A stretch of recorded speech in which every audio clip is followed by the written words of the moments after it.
Contract वाली बहू। नरेश की माँ अपने बेटे से मिलने दिल्ली आ रही है। इस बात का पता चलते ही नरेश के दिल में हलचल मच जाती है। नरेश अपनी माँ के स्वागत की तैयारी में लग जाता है। साथ ही उसे डर भी सताने लगता है कि उसकी माँ कहीं अपनी पुरानी जिद पर फिर से बैठ ना जाए।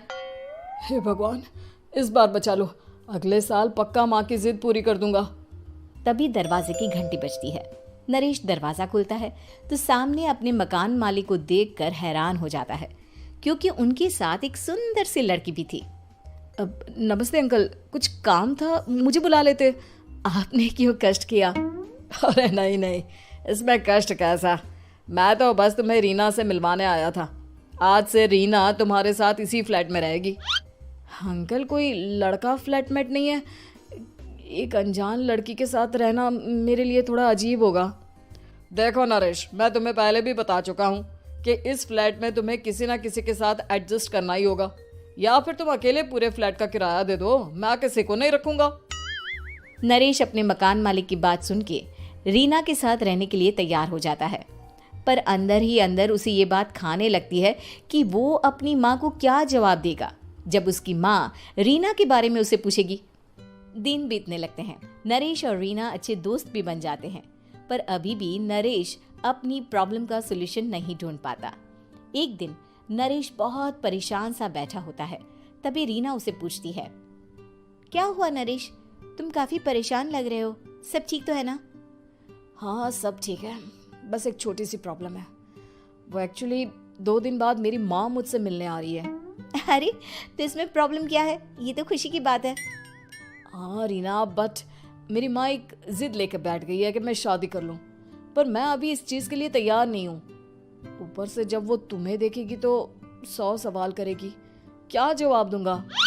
अरे इसमें कोई टेंशन वाली बात नहीं है, मेरे पास ना इस प्रॉब्लम का सलूशन है, जिससे ना तुम्हें शादी करनी पड़ेगी और ना ही तुम्हारी माँ मेरे बारे में कुछ पूछेंगी। रीना की बात सुनकर नरेश सोच में डूब जाता है। वो सोचता है कि रीना खुले ख्यालों वाली लड़की है, कहीं माँ को सच बता ना दे।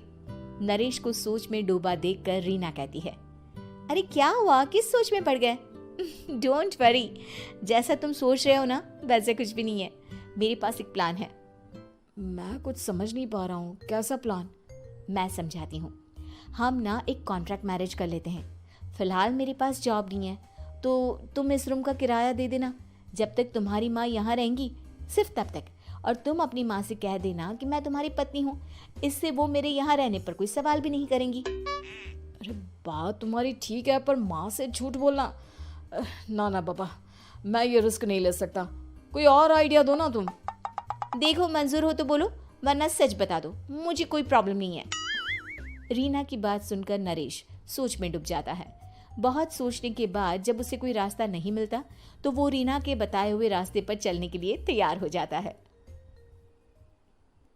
वो रीना से बात करता है और अपनी माँ की पसंद और नापसंद के बारे में बताता है। रीना भी नरेश की सभी बातों को ध्यान से सुनती है ताकि कहीं उससे कोई गलती ना हो जाए। आखिर वो दिन भी आ जाता है जब नरेश की माँ उससे मिलने दिल्ली आ जाती है। नरेश अपनी माँ को फ्लैट पर लेकर जाता है। जैसे ही नरेश की माँ फ्लैट के अंदर जाती है, रीना उसके पैर छू लेती है। ये देखकर नरेश की माँ थोड़ी घबरा जाती है और नरेश से पूछती है, अरे बेटा नरेश, ये कौन है? माँ, ये आपकी बहू रीना है। माफ़ी चाहता हूँ, सब कुछ इतनी जल्दी में हुआ कि आपको बता ही नहीं पाया, इसलिए सोचा कि क्यों ना आपको सरप्राइज दिया जाए। अरे बेटा, मैं तो बस तेरा घर बसा हुआ देखना चाहती थी। हाँ, बहुत अरमान थे अपनी इकलौते बेटी की शादी को लेकर, लेकिन कोई बात नहीं, शायद किस्मत को यही मंजूर होगा। ये कहते ही नरेश की माँ रीना को गले लगा लेती है।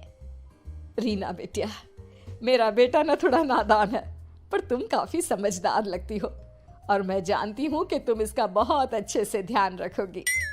माँ आप चिंता मत कीजिए, मैं सब संभाल लूंगी।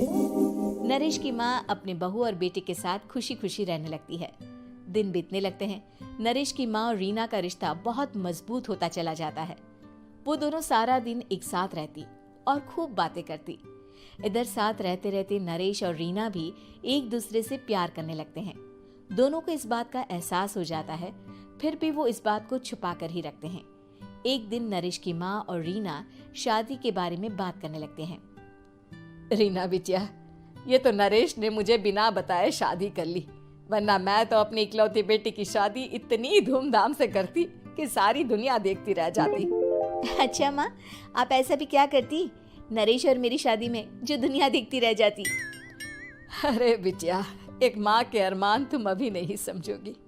मैं तो अपनी बहू को एक रानी की तरह लेकर आती और शादी भी बिल्कुल शाही अंदाज में करती, पर मेरे तो सारे अरमान ऐसे ही रह गए। खैर, मुझे तो अपने बेटे और बहू की खुशी चाहिए बस। ये कहते हुए नरेश की माँ की आंखों में आंसू आ जाते हैं। रीना भी ये सुनकर ख्यालों में खो जाती है, क्योंकि वो भी मन ही मन खुद को नरेश की पत्नी और उसकी माँ की बहू मानने लगी थी। शाम को जब नरेश ऑफिस से घर आता है तो रीना खुद को रोक नहीं पाती और नरेश के सामने उसकी माँ को अपने और नरेश के रिश्ते का सारा सच बता देती है। रीना की बात सुनकर नरेश की माँ दोनों से बहुत नाराज हो जाती है और घर वापस जाने की बात करने लगती है। तुम दोनों ने मुझसे सच छुपाकर बहुत ठेस पहुंचाई है मुझे। अब तुम लोगों के साथ नहीं रहना चाहती मैं, कल ही वापस चली जाऊंगी अपने घर। माँ, मुझे माफ कर दो, ये सब मैंने रीना के कहने पर ही किया है, वरना मैं भी आपको कभी ठेस पहुंचाने के बारे में सोच भी नहीं सकता। हाँ माँ, हमने ये सिर्फ आपका दिल रखने के लिए किया, प्लीज हम दोनों को माफ कर दीजिए। तुम दोनों ने मेरे अरमानों के साथ खिलवाड़ किया है, और वैसे भी मुझे अपने बेटे के लिए एक अच्छी लड़की ढूंढनी है, इसलिए मेरा यहाँ से जाना ही बेहतर होगा। माँ की ये बात सुनकर रीना खुद को रोक नहीं पाती। माँ, क्या मैं आपके घर की बहू बनने लायक नहीं हूँ? रीना की बात सुनकर नरेश हैरान रह जाता है। नरेश की माँ भी कुछ समझ नहीं पाती। मैं कुछ समझी नहीं, आखिर तुम कहना क्या चाहती हो? माँ, मैं वो नरेश से बहुत प्यार करती हूँ और साथ ही साथ मैं आपको भी अपनी माँ मान बैठी हूँ। आज जब आपकी बातें सुनी तो खुद को रोक नहीं पाई, इसलिए सारा सच आपको बता दिया।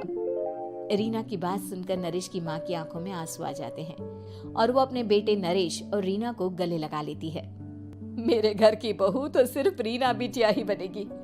मैं आज ही तुम दोनों की शादी की तारीख निकलवा दूंगी, बस एक बार तुम्हारे घर वाले मान जाए। उसी दिन रीना के माता पिता भी उनके फ्लैट पर आ जाते हैं।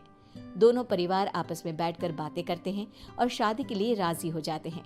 रीना भी कॉन्ट्रैक्ट फाड़ देती है और कहती है, सही मायने में मैं अब बहू बनूंगी, अब तक तो सिर्फ कॉन्ट्रैक्ट वाली बहू थी।